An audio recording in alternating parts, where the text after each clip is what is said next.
نمازوں کے علاوہ، خاص مواقع کے علاوہ دن میں جب بھی آپ چاہیں درود شریف پڑھ سکتے ہیں، لیکن عام دنوں کے علاوہ جمعے کے دن خصوصی طور پر درود شریف پڑھنے کی تاکید ہے، کیونکہ آپ نے اس کا خود حکم دیا. آپ صلی اللہ علیہ وسلم نے فرمایا جمعہ کے روز کثرت سے مجھ پر درود پڑھا کرو، جو آدمی جمعہ کے روز مجھ پر درود بھیجتا ہے وہ میرے سامنے پیش کیا جاتا ہے. اسی طرح دعا سے پہلے، دعا کے بعد، پھر جہاں کہیں آپ کا نام لیا جا رہا ہو یا لکھا جا رہا ہو یا کسی بھی طرح آپ کا ذکر آئے وہاں آپ کے لیے درود پڑھنا. اسی طرح مسجد میں داخل ہوتے وقت درود شریف پڑھنا، مسجد سے نکلتے وقت درود شریف پڑھنا، پھر نماز سے فارغ ہونے کے بعد درود شریف پڑھنا، یعنی ایک تو نماز کے اندر ہے لیکن نماز سے فراغت کے بعد، پھر اسی طرح ہر مجلس میں آپ پر درود پڑھنا ضروری ہے.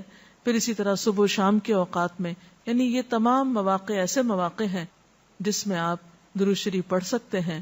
اور موقع کوئی ہو یا نہ ہو، دن یا رات کی گھڑیوں میں سے جس گھڑی میں آپ چاہیں، جب چاہیں، چلتے پھرتے کام کاج کرتے، آپ اللہ کے رسول صلی اللہ علیہ وسلم کو یاد کر سکتے ہیں، آپ کے لیے درود اور سلام پڑھ سکتے ہیں. نبی صلی اللہ علیہ وسلم پر درود شریف پڑھنے کے کئی صیغے ہمارے ہاں مشہور ہیں.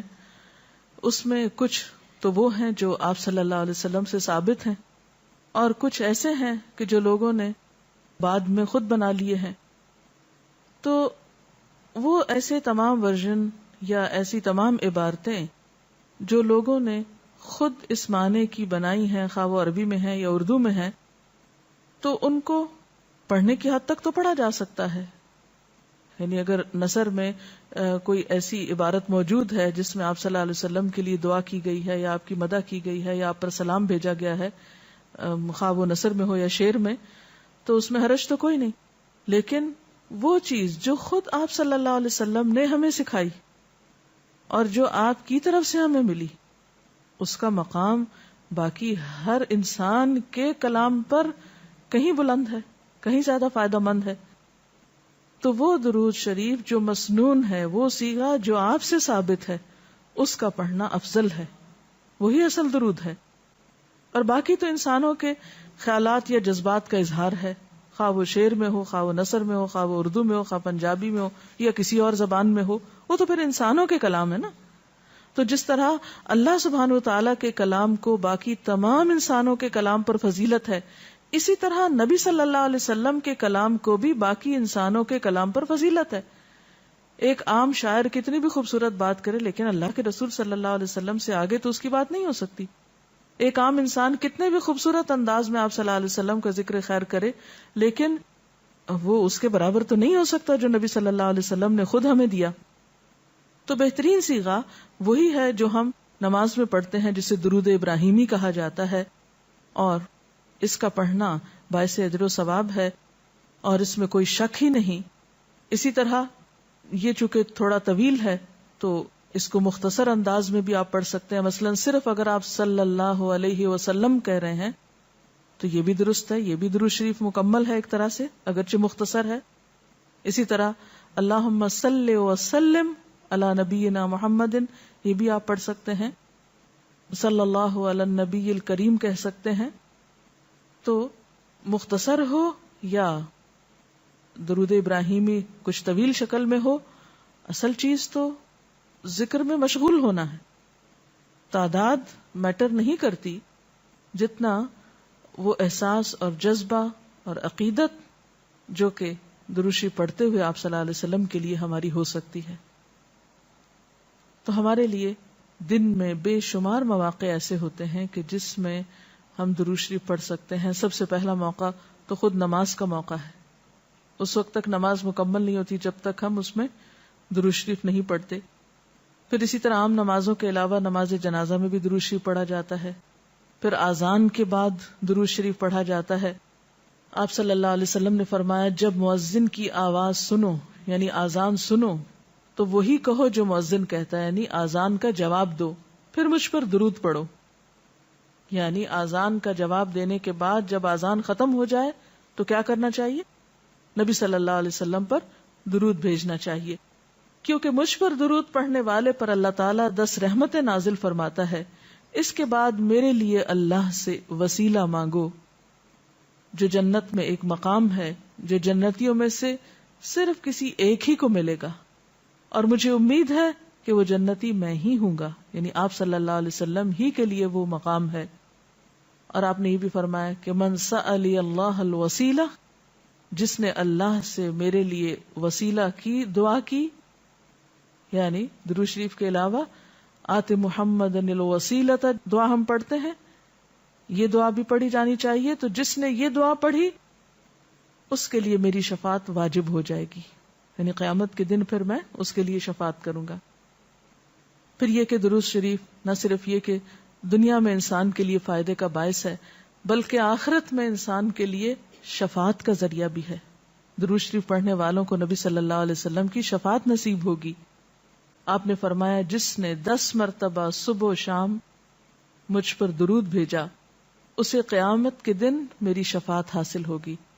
اب یہ کہ اگر زیادہ وقت نہ بھی ملے تو 10 دفعہ درود شریف پڑھنا آخر کیا مشکل ہے، کتنی دیر لگ جائے گی، لیکن اس کا اجر و ثواب اور اس کا فائدہ کس قدر ہے.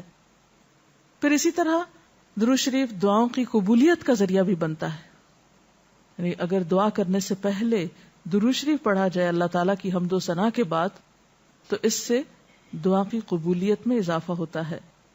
نبی صلی اللہ علیہ وسلم کے ساتھ حضرت عبداللہ بن مسعود اور حضرت ابوبکر اور حضرت عمر تشریف فرما تھے. تو حضرت عبداللہ بن مسعود کہتے ہیں کہ میں نماز پڑھ رہا تھا، میں بیٹھا تو پہلے اللہ تعالیٰ کی حمد و ثنا کی، پھر آپ پر درود بھیجا، پھر اپنے لیے دعا کی. تو آپ نے فرمایا اللہ سے مانگو ضرور دیے جاؤ گے، یعنی جس طریقے سے تم نے دعا کی ہے کہ پہلے اللہ تعالیٰ کی حمد و ثنا کی ہے پھر درود شریف پڑھا ہے، تو اب جو بھی تم دعا مانگو گے وہ دعا قبول ہوگی. پھر اسی طرح ہم دیکھتے ہیں کہ درود شریف نیکیوں کا دروازہ کھولتا ہے، نیکیوں میں اضافے کا ذریعہ بنتا ہے. آپ نے فرمایا جس نے مجھ پر ایک دفعہ درود بھیجا اللہ تعالیٰ اس کے نامہ اعمال میں 10 نیکیاں لکھے گا. پھر اسی طرح فرشتوں کی دعائیں آتی ہیں اس شخص کے لیے جو درود شریف پڑھتا ہے. رسول اللہ صلی اللہ علیہ وسلم نے فرمایا جب تک کوئی مسلمان مجھ پر درود بھیجتا رہتا ہے اس وقت تک فرشتے اس کے لیے دعائیں رحمت کرتے رہتے ہیں. یعنی آپ درود شریف پڑھیں تو فرشتے آپ کے لیے دعا کرنے میں لگ جاتے ہیں. اب جو چاہے کم پڑھے اور جو چاہے زیادہ پڑھے، یعنی کتنی دعائیں چاہیے اس کو. دیکھیں ہم عام طور پر کتنا کہتے ہیں دوسروں سے کہ پلیز ہمارے لیے دعا کیجیے، ہمیں دعا میں یاد رکھیے، دوسروں کی ایک طرح سے منت سماجت کر رہے ہوتے ہیں. لیکن کتنا آسان طریقہ ہے فرشتوں کی دعائیں لینے کا کہ انسان درود شریف پڑھنا شروع کر دے. اور وہ شخص جو درود نہ پڑھے وہ صرف اپنے آپ ہی کو نقصان دیتا ہے، اس لیے کہ درود شریف نہ پڑھنا انسان کے بخیل ہونے کی علامت ہے. آپ صلی اللہ علیہ وسلم نے فرمایا جس کے سامنے میرا نام لیا جائے اور پھر وہ مجھ پر درود نہ پڑھے تو وہ بخیل ہے. اس سے یہ بات بھی پتہ چلتی ہے کہ اگر ہم خود درود شریف نہیں بھی پڑھ رہے لیکن اگر کوئی اور آپ کا ذکر خیر کر رہا ہے یا کوئی اور درود شریف پڑھ رہا ہے اور اگر وہ بلند آواز میں پڑھ رہا ہے تو ہمیں بھی آپ کا نام سنتے ہی دل میں درود شریف پڑھنا ہوگا. یہ بھی آپ کے ادب میں سے ایک ہے. اور قیامت کے دن اس شخص کے لیے جو درود نہ پڑھے، درود کا نہ پڑھنا حسرتوں کا باعث ہوگا. حضرت ابو ہریرہ رضی اللہ تعالی عنہ کہتے ہیں کہ رسول اللہ صلی اللہ علیہ وسلم نے فرمایا جس مجلس میں لوگ اللہ کا ذکر نہ کریں، یعنی اکٹھے ہوئے ہیں دنیا بھر کی باتیں کی لیکن اللہ سبحانہ و تعالیٰ کی کوئی بات نہیں کی، اور نبی صلی اللہ علیہ وسلم پر درود نہ بھیجیں، یعنی نہ تو اللہ کا ذکر کیا اور نہ ہی آپ پر درود بھیجا، وہ مجلس قیامت کے دن انسان کے لیے حسرت کا باعث ہوگی. انسان اس پر پچھتائے گا، خواہ وہ اپنے نیک اعمال کے بدلے میں جنت میں چلا ہی جائے. یعنی ایک شخص جنت میں بھی پہنچ گیا لیکن اس کو ایسی مجلسوں پر حسرت ضرور ہوگی جس میں اس نے اللہ کا ذکر اور رسول اللہ صلی اللہ علیہ وسلم پر درود نہ بھیجا ہوگا. اور اگر دیکھا جائے تو انسان کے اعمال میں ایسی کوتاہی اور غفلت بسا اوقات جنت سے محرومی کا سبب بھی بن جاتی ہے. آپ صلی اللہ علیہ وسلم نے فرمایا جو مجھ پر درود پڑھنا بھول گیا اس نے جنت کا رستہ کھو دیا. یعنی جس نے اتنی غفلت برتی کہ کبھی آپ کا ذکر ہی نہیں کیا اور کبھی آپ کے لیے دعا ہی نہیں کی اور کبھی آپ کے لیے درود ہی نہیں پڑھا, تو اس نے اپنے لیے کیا کمایا؟ ان اللہ وملائکتہ یصلون علی النبی یا ایھا الذین آمنوا صلوا علیہ وسلموا تسلیما, کہ اللہ اور اس کے فرشتے نبی صلی اللہ علیہ وسلم پر درود بھیجتے ہیں. اے لوگو جو ایمان لائے ہو, تم بھی ان پر درود و سلام بھیجو. تو رسول اللہ صلی اللہ علیہ وسلم کے ذکر کا, آپ کی یاد کا بہترین طریقہ آپ پر درود بھیجنا ہے, آپ کے لیے دعائے رحمت کرنا ہے. وہ عظیم ہستی جس پر اللہ رب العزت کی رحمت برستی ہے, جس کا ذکر اللہ سبحانہ و تعالی فرشتوں میں کرتے ہیں, جن پر فرشتے دعائے رحمت بھیجتے ہیں, آخر ان کا ذکر اور ان پر درود و سلام میں اور آپ کیوں نہ بھیجیں گے؟ آپ صلی اللہ علیہ وسلم پر درود بھیجنا خود ہمارے اپنے لیے باعث سعادت ہے, باعث رحمت ہے. آپ صلی اللہ علیہ وسلم اس کے محتاج نہیں. مشرق ہو یا مغرب, شمال ہو یا جنوب, دنیا کے گوشے گوشے میں آپ کا ذکر خیر ہو رہا ہے, دن رات, آذانوں میں, نمازوں میں, جہاں جہاں آپ کا نام لیا جائے. لیکن اگر ہم درود شریف پڑھتے ہیں تو اس کا فائدہ خود ہم ہی کو پہنچتا ہے, ہمارے اپنے لیے باعث رحمت ہے. تمام غموں, دکھوں, تکلیفوں, مصیبتوں اور پریشانیوں سے نکلنے کا راستہ ہے, درجات کی بلندی کا ذریعہ ہے. رسول اللہ صلی اللہ علیہ وسلم نے فرمایا, جس نے مجھ پر ایک بار درود بھیجا اللہ تعالیٰ اس پر 10 مرتبہ رحمتیں نازل فرمائے گا. ایک بار درود پڑھنے کا اجر و ثواب, اس کے 10 گناہ معاف فرمائے گا.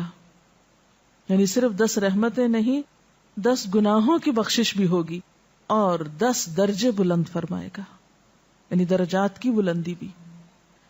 اسی طرح درود شریف آپ صلی اللہ علیہ وسلم سے قربت کا ذریعہ بھی ہے. حدیث پاک میں آتا ہے, قال رسول اللہ صلی اللہ علیہ وسلم اول الناس بی یوم القیامت اکثرهم علی صلاۃ, قیامت کے روز مجھ سے سب سے زیادہ قریب لوگ وہ لوگ ہوں گے جو دنیا میں سب سے زیادہ مجھ پر درود بھیجنے والے تھے. یعنی قیامت کے دن آپ کا قرب بھی درود شریف کی وجہ سے نصیب ہوگا. پھر اسی طرح اگر انسان کوئی اور دعا نہ بھی کر سکے, غم, دکھ اور تکلیف کی حالت میں صرف درود شریف بھی پڑھتا رہے تو اسے ساری دعاؤں سے کفایت کر جائے گا. ایک حدیث میں آتا ہے, حضرت ابی بن کعب رضی اللہ تعالی عنہ کہتے ہیں کہ میں نے آپ صلی اللہ علیہ وسلم سے عرض کیا, اے اللہ کے رسول صلی اللہ علیہ وسلم, میں آپ پر کثرت سے درود بھیجتا ہوں, یعنی بہت زیادہ آپ پر درود بھیجتا ہوں, اپنی دعا میں سے کتنا وقت میں درود کے لیے وقف کروں؟ یعنی جتنی میں دعائیں مانگتا ہوں ان میں سے کتنے وقت کے لیے درود پڑھا کروں, یعنی آپ پر دعائے رحمت بھیجوں یا آپ کے لیے دعائے رحمت کروں. درود کا مطلب یہی ہوتا ہے.